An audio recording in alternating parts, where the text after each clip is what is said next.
So, how does that dual perspective that you today have influence the way you would probably approach research?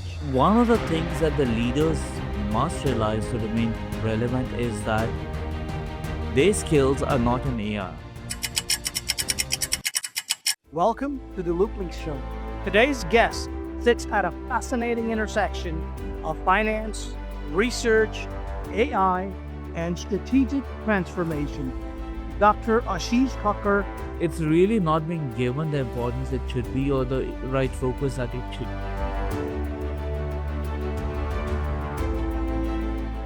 Welcome to the LoopLynks Show, where we bring together visionary leaders, practitioners from across industries to explore the ideas shaping the future of business, technology, and leadership. Today's guest sits at a fascinating intersection of finance, research, AI, and strategic transformation. Dr. Ashish Kakar began his career in banking and insurance before moving into research, academia, and advisory. Over the years, he has built a unique bridge between the practicing world of financial institutions and the academic world of research and theory. He currently serves as Director of Research at Asia Financial Insights, works closely with financial institutions across the region and collaborates with institutions such as the National University of Singapore and Durham University. His doctoral research focused on AI in financial services and risk management, and his thesis has received recognition for his tremendous contribution to bridging the gap between academic insight and real world hands on applications. Dr. Kakar, it's a pleasure to have you today here with us. Thank you so much for joining me. Welcome and look forward to talking to your audience. Absolutely, sir. Likewise. Dr. Kakar, you've been you started off in the banking industry and the insurance industry, and you worked hands on in operations, and then you moved into research and academia. So that's quite interesting. So basically, most people, they're pretty much spending their entire careers on one side of that divide. Either it's hands-on operations or it's just research. But you've been kind of, for the lack of a better word, juggling these two together. As a matter of fact, you've had these running parallel. So I'm just curious to take you back to that moment of transition.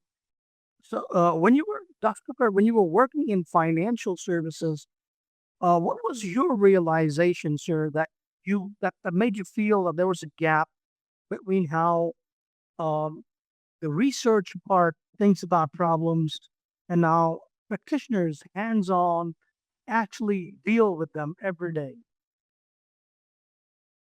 Well, the thing is that when I was in financial services, what I realized is that, and thank God it's not there today. I mean, I must admit to that the world has changed. In the mid 2010s, the pressure was in operations excellence, or I would say efficiency, right? So if you look at the entire digital transformation that came up in 2010s was largely driven towards cost cutting. I can say today that it's a lot better, that it has become more broader, and it's looking at customer experience, it's looking at what customer journeys are, how do you simplify them, how do you make them frictionless. But the initial thing, I mean, what was the first important transformation uh, initiative, which was to move people to e-statements, electronic statements, right? Save on paper. Now, you might say that that was because you wanted to be a green bank, but the important thing was it wasn't because of being a green bank. It was largely because you wanted to save money. Mm. So there are different, I would say there are different drivers. When you are doing research for the sake of doing research, you are more broad based. You look at different drivers, you look at different aspects, and you say, look, what's the right thing to do, right? Whereas when you're a practitioner, you're often driven by a single driver, and I don't blame them. I don't blame the practitioners. I mean, if I was there in the world today, I would probably be doing the same thing today as well. Oh, okay. Well, I'm just wondering, when you're transitioning from hands-on working in operations in the financial services space, and then you're moving into research and academia. So, did you at any point, as a person, as an individual, have a moment of doubt or hesitation that maybe is this even the right thing that I'm doing? Well, obviously, everyone does that because, first of all, you're making a huge commitment, right? So, getting into a doctorate is a 5 year commitment. I'm looking at research is a significant commitment. So, I mean, just to give you an example, I've been doing a lot of guest lectures with universities, and while they're fun, they take time. They take time, you need to prepare for them. Of course, now I'm getting into a little bit more formal academia where I deliver lectures, which are more like a part time Mhm. basis with the good schools.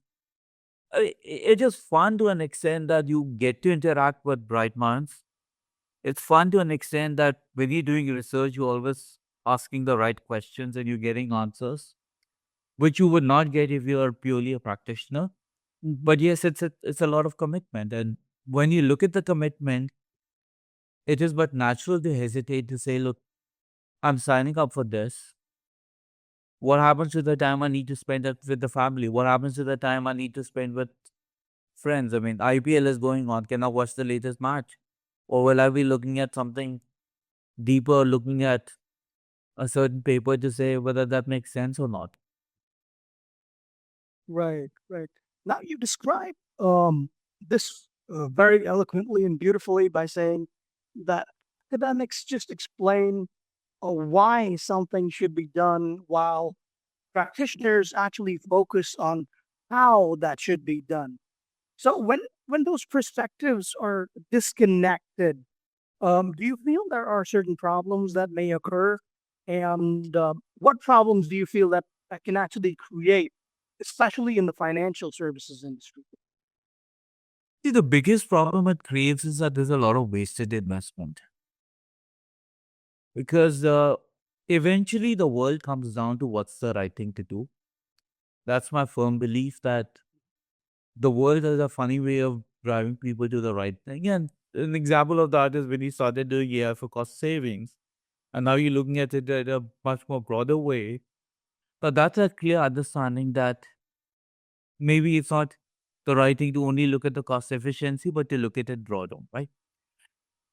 Two things happen. One, you spent a lot of money on cost efficiency, driving AI. All of them may not lead to an ROI. So that's the first problem that you face if you don't go with the right research, that you might end up with wasteful investment. The second thing is that you end up wasting time. What do I mean by wasting time? If you had done the right research and you said, look, my customers are moving, this is what I need to do for customers.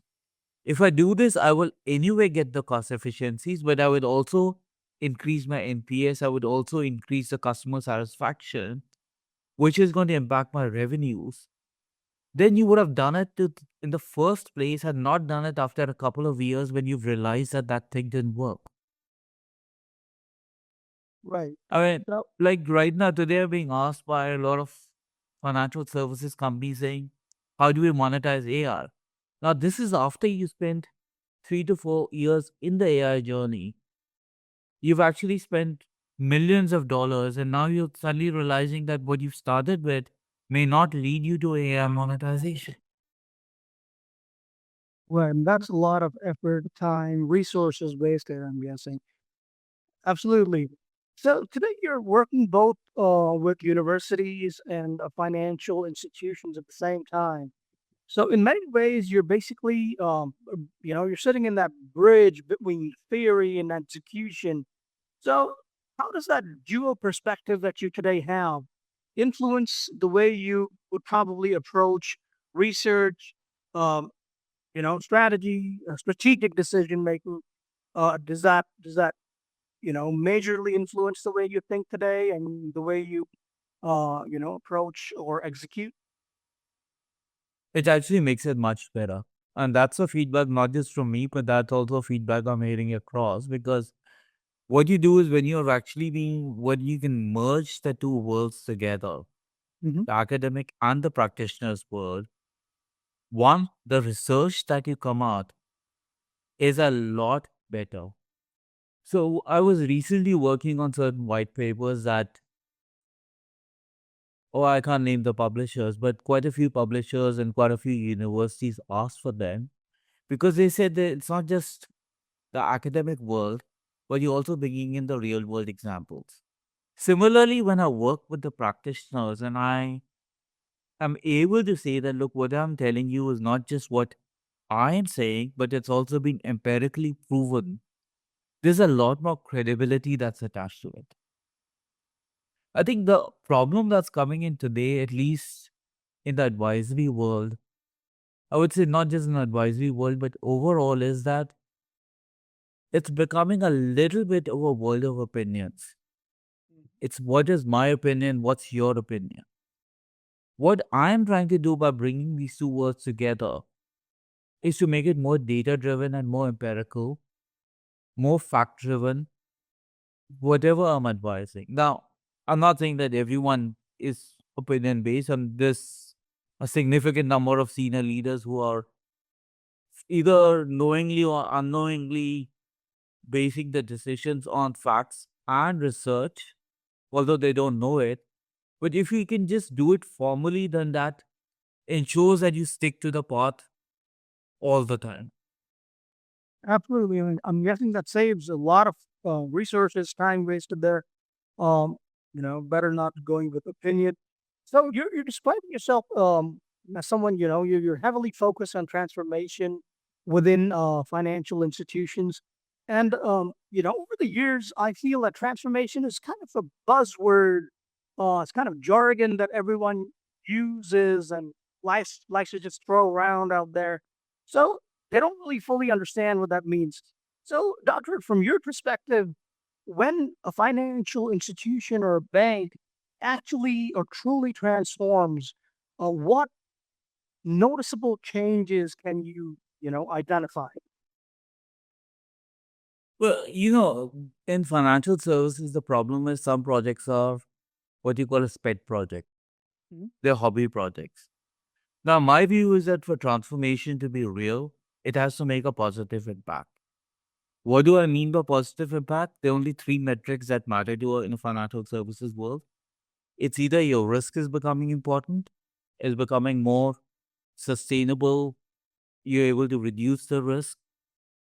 Two, you've driven operations efficiency. Or three, you've actually moved the needle on a customer experience, which should generate additional revenues. For a transformation project to be real, it should actually feature on two of these pillars at least.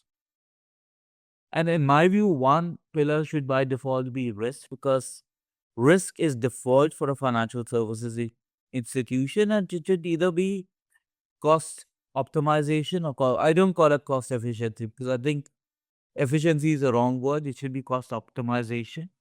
We optimizing cost for the offering, or it should be in revenue generation.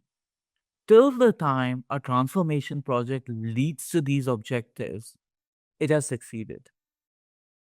If it's Okay. just a transformation project that's been done to for a tick mark, then that's experimentation. Absolutely. That's hobby. Unless Absolutely. you're able to scale that hobby to production, make a real impact, you should not call it a transformation project. Absolutely.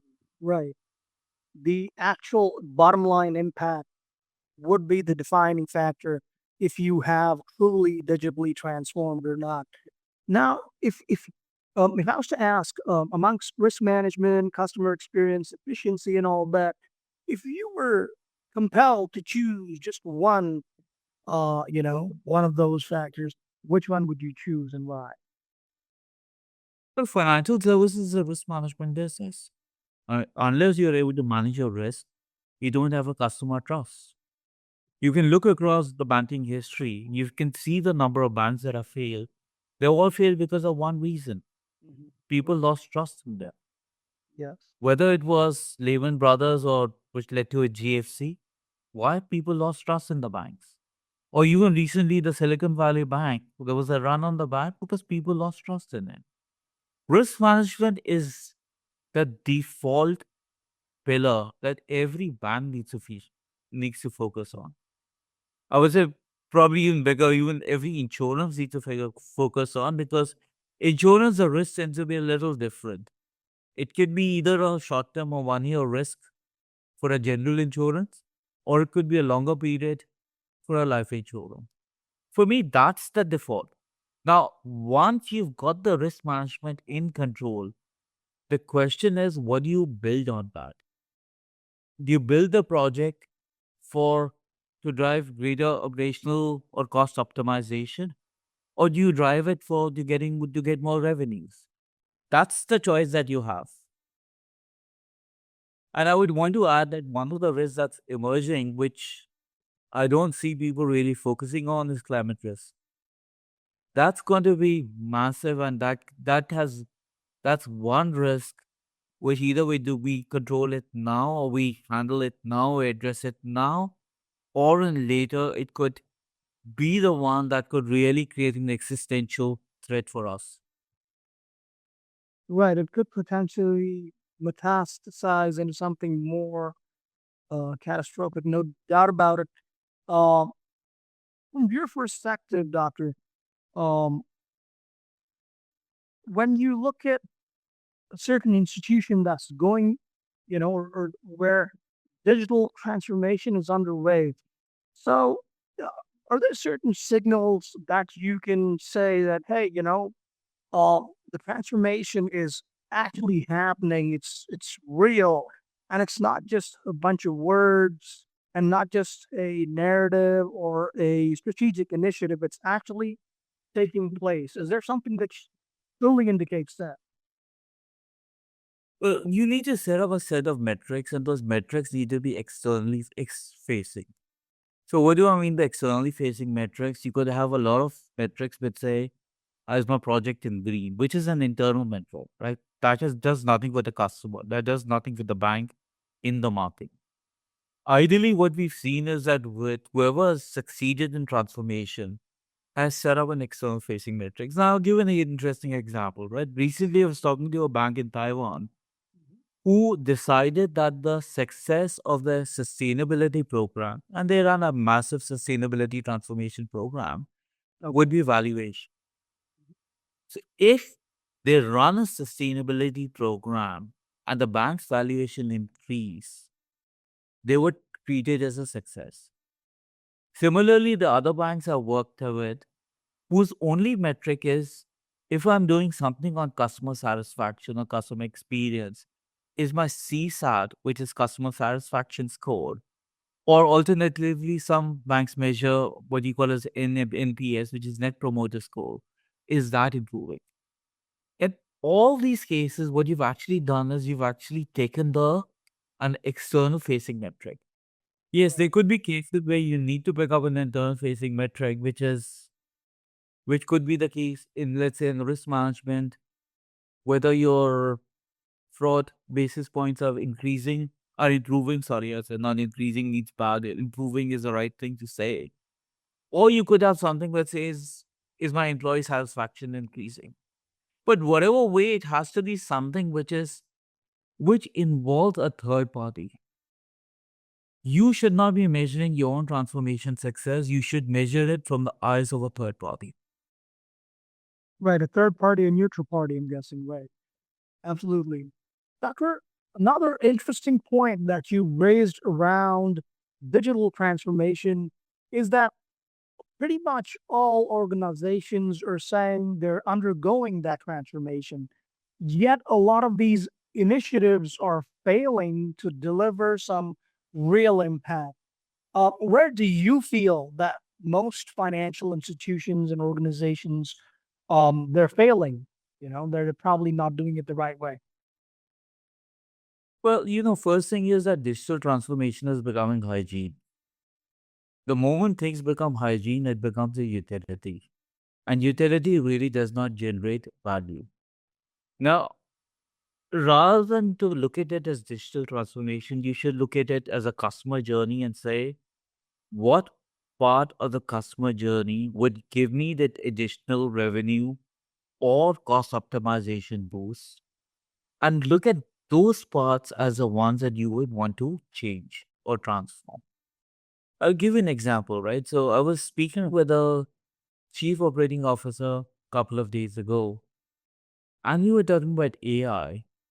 And his view was, look, why should I do AI? Because my cost of people is lower than the cost of doing AI.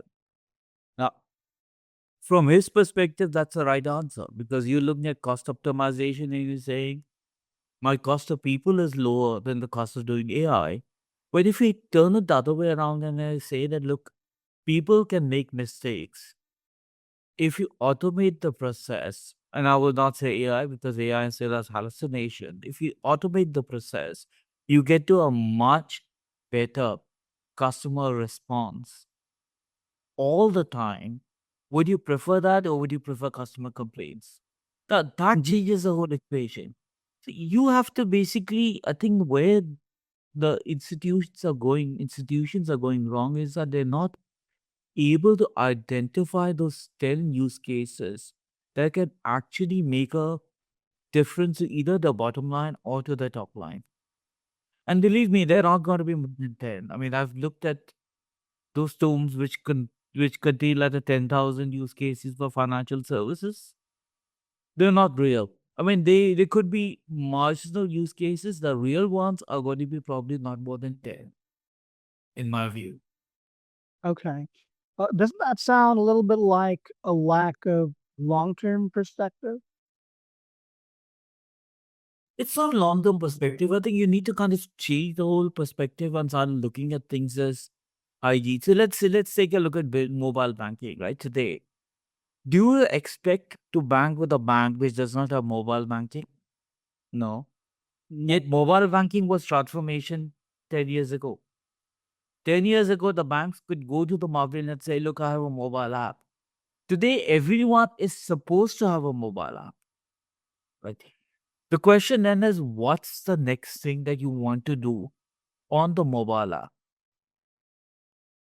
That is where you need a much more deeper understanding of your customer, of your processes, of what makes a difference to the customer and invests there. So, So to some extent, if I can summarize it in one sentence, I would say that the low-hanging fruits are all taken. Now it can only be a deeper, much more rigorous exercise to come to the real hidden gems that can make difference to your business. right. Now, today, as a director of research at Asia Financial Insights, you're constantly observing a lot of emerging trends across the financial markets. So, what are some of the most important developments that you're being able to perceive as of now? I think we're in a state of transition. Mhm. So you are seeing pretty fundamental changes going on. One, we've been to some extent, we were actually before COVID in a benign credit environment. The credit environment started changing after COVID. There's probably going to be a downturn which might come up in, I would say, probably short to medium term. So that is one fundamental change. And I really don't know how much have the financial institutions planned for that. Two, we've always been a retail driven business in Asia, and that's been strategic. So ever since, I would say, go back to 1990s when there was an Asian financial crisis, where the central banks decided that we don't want to focus too much on the consumer and the institutional business, the corporate and the institutional business, because the loan amounts are higher, the exposures are higher. In case it's a downturn, it becomes a sustainability risk or a resilience risk. We need to change that. We've been a retail environment for a long time. We need to go more into corporate and institutional business now. And the third thing which I would say, which unfortunately I don't think is being given that much importance, is the climate risk. Mhm. I'll give an example to this, right? So if you look at Asia and you look at the coastal cities, what you will see is that roughly around half of Asian GDP is really driven by the coastal cities. Mhm. I mean, let's take a look at, Asia. Take a look at Mumbai. Mumbai is a coastal city. Chennai is a coastal city. You go down further, Calcutta is a coastal city. Singapore, where I am, is a coastal city. Right? Climate risk is real for Asia. It's really not being given the importance it should be or the right focus that it should be. I think besides that, yes, there is an increase in gig economy. What you also see is that the new generation is going to inherit quite a significant amount of wealth, and that might change their work behaviors. We're seeing a lot more increase in gig economy. Well, the fundamentals for me are largely of the credit cycle. The fact that you're not looking at the climate risk, and the fact that you need to change your focus from largely a retail to a mix of retail and institutional business. Right. Now, you've also spoken about the importance of sustainability, reducing the trust deficit in AI, the risk of financial crime risks, and the impact of macroeconomic shifts on global trade and capital flow. So, how do all of these trends intersect with each other when they're shaping the future of financial services as a whole? So that's an interesting question. So I was actually in a meeting relating to financial crime today, and we started discussing on how does AI play a role in financial crime.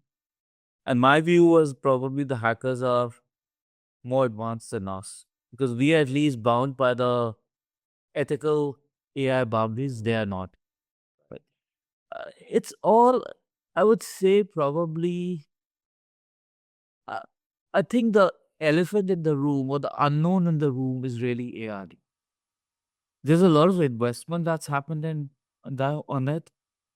Uh, as for the latest results or reports, CEOs are still not seeing the benefit from it, but we've started seeing that it's impacting the employment. Uh, Today itself, there were some job cuts without by Oracle. So it just started impacting the employment per se, but people are still not seeing the benefit. Now, it could be a view that it's going to be a J shape where suddenly it goes up. That's what people are hoping for. But it's still unknown in the in the room at the moment. Uh given I mean, and that is, I would say, probably again it's is more of an overhype that's killing AI at the moment. It's a great technology. It has great use cases, but it cannot be applied everywhere because it does have a trust deficit. Now, what do I mean by trust deficit? It's a known fact today that hallucinations or the errors in AI will not go away. It's Right. also a known fact that no matter what you do with the training data, you are going to have certain algorithmic bias. There will be a certain bias, right? And it's also a known fact today that you cannot do away with the human in the loop. Till the time you understand these three facts and you build on that, you will be able to get to AI solutions. Right. Now, leaders in this environment with AI playing a key role, and there's a certain amount of uncertainty that they're navigating, technology, constant change. And in such a scenario, we're thinking that maybe AI can be a friend or it can even be an enemy, like you just stated, there is going to be an algorithmic bias. So, what capabilities do you feel that leaders must build today if they even want to remain relevant in the upcoming AI driven world? First of all, you need to realize that the skills that you grew up with may not apply. Correct. It's a time to change.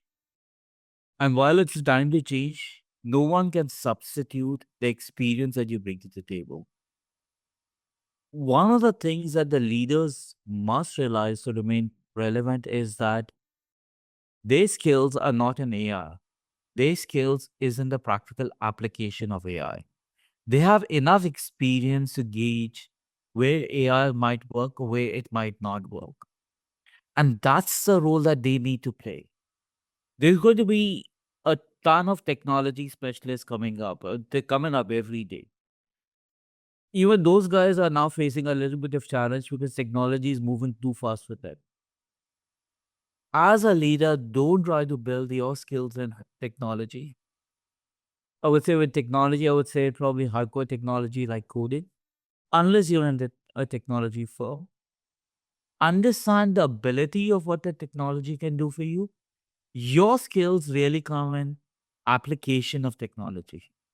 Your skills come in making the technology real and not in just doing a spray and pray, which is go down to 100 use cases and hope one or two work.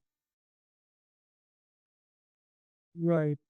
Right. You also, I believe, have a belief that pretty much challenges the conventional corporate idea, the thinking of zero trust. Tell us more about that, Doctor. What does that mean in the context of leadership and decision making? The zero risk thing. See, zero trust is a reality today because the way financial crime is working, and the unfortunate reality is that AI is actually helping the criminals more than it's helping the good guys, right? Uh, you need to look at things from a zero trust perspective. Zero trust is nothing but you challenge everything, right? So I don't trust anything which is coming to me. I look at it and I look at it objectively to say whether it makes sense or not, right? But I would probably say that you need to extend that a little bit more because zero trust is always seen from a cybersecurity or a risks perspective. I think you need to kind of go back and question every initiative to say whether it makes sense uh, to get the. Right. Absolutely. You've also at the same time mentioned that despite being in leadership roles, you actually try to stay close to the actual process. You want to get your hands dirty, on a micro level. So, do you believe that balancing the macro strategy within the micro environment, I'm sorry, that would actually lead to a much better outcome? I believe in getting my hands dirty because the way things are transforming today, the way technology is accelerating, unless you understand its capabilities, you will not really be able to maximize its impact for the organization. To do that, you will need to get your hands dirty. So it is, I mean, I don't think it's a question whether you need to balance micro and macro. To succeed today, you will need to balance both of them. Absolutely. You will have to get into the micro aspect of the process, definitely to experience things hands on, I'm guessing. So, looking ahead, Doctor, um, what do you think about the legacy of your work in AI, in finance, and risk management? As a person yourself and a professional, what kind of impact are you hoping to leave behind? That's a really interesting question. I'm also thinking about that every day, but hopefully I can leave behind a legacy where I would have created something new, something that can be a replicable model for others. For me, that would be the legacy to leave behind. Okay. When you say replicable, which could you explain that? Like easy to manage, easy to understand, easy to build I on? mean, let's just take a look at this, right? So one of the things I'm working right now is on green taxonomies. Because the challenge in green projects financing is that Because the taxonomies differ by country, you're not able to finance projects and you're really dependent on the multinational financing, right? The institutional financing. Now, that could be one case of a legacy for me, that if I can create a standard template that others can follow and that helps simplify the process, now that could be one of the legacy. Similarly, I'm looking at different things where I would have actually made a difference. I mean, one of the things which I'm very passionate about is education. And I'm personally spending a lot of time in increasing awareness for executive education. I'm looking at creating alternate models where more people can attain, conduct their own research and attain doctorates. Mhm. So yes, I mean, for me, those are the replicable models. You know, you're doing something which impacts the people. Of course, you want to do well for yourself. That goes without saying. But that creates a more of a societal impact and also creates something which can sustain for a long time. Okay. Well, like you've been working with universities and then you've, alongside working with industry partners, banks, financial institutions, you're helping them improve their capabilities. You're bridging the gap between research and hands-on implementation. So, do you feel that's bringing your journey to a very satisfying full circle? Definitely. So I call it from ideas to action. What I'm trying to do now is I'm trying to partner with ecosystem players where you actually start with an idea and you only leave when the bank starts seeing money coming from it. Well, when it starts, so we're calling it. Oh, I can't reveal the name, but it's like you start with an insight and you get down to monetizing that insight. That is satisfying. So it is really that you haven't what you given as a global gyan, right? What we call in India as a global gyan, but you made a real impact. Right. Right.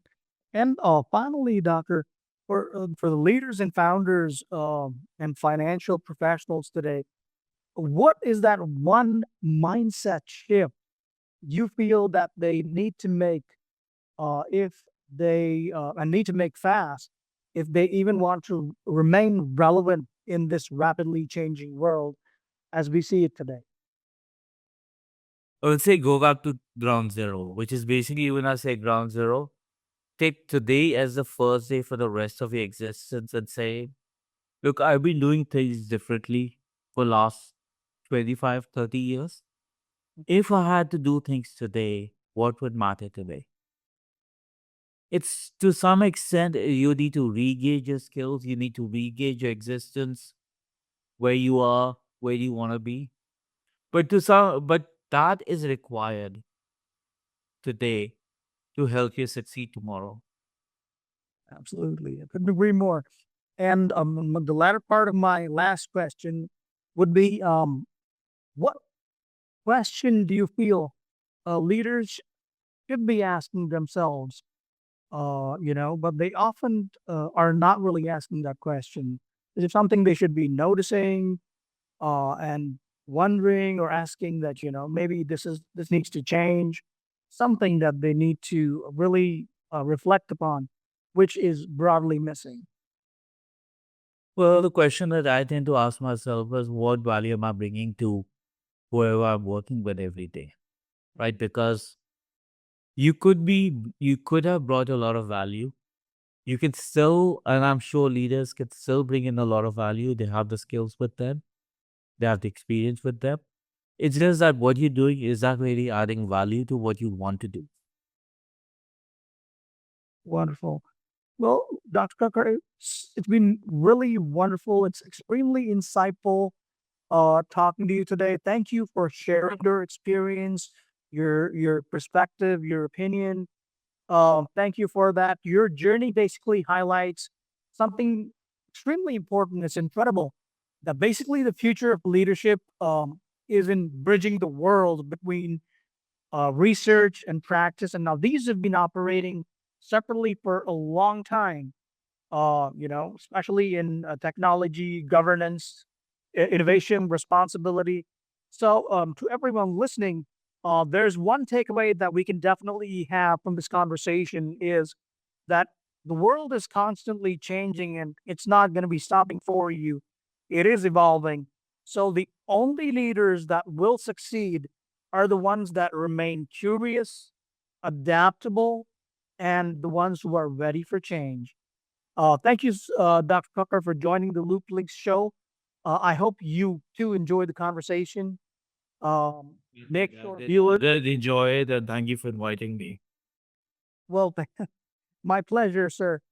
Do remember to subscribe and follow us for further such podcasts. And we'll see you in the next episode. Thank you very much, and have a nice evening. Thank you.